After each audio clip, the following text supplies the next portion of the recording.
Hey folks, it's Brad here, and we're taking a look at this Snoot with Alice in the background. So I just used it for a photo shoot up there, and this is, it's got Bowen's mount, so you can put those little tabs on. You can use it with a flash that takes Bowen's mount, or a continuous light, if that's what you've got, and it's pretty simple. This is not an optical Snoot.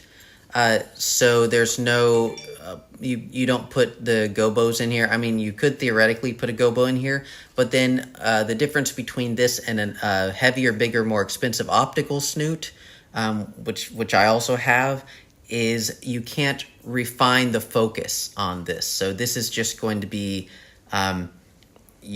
it's going to be whatever circle or shape it's going to be, and it's going to be fuzzy or not fuzzy depending on how close it is. You can't turn a focus ring on a lens to make this have a gobo that is well defined. So anyway, but what you can do is you can put this grid in there if you want it to be more focused. I tried that at first for the shoot I was doing with dogs up there on that crate. Well, a dog. And it was too narrow, especially with how the dog was moving around. So I took the grid out and just did it without the grid, so it was opened up a little bit more, but I still wanted it to be, fairly focused on the dog, just not an open flash.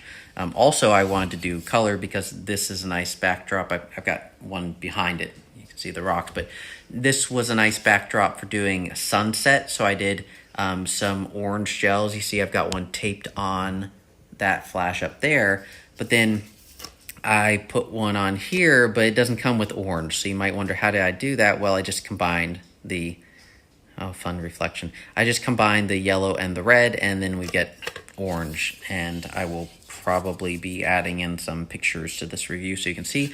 Okay, one of the deficits of this, you may have seen that at the beginning, this is not reflective on the inside. So it did actually seem to lose a significant amount of light, more than I expected, as well as using two of the color gels, so that, that's going to stop it down more than just one on its own.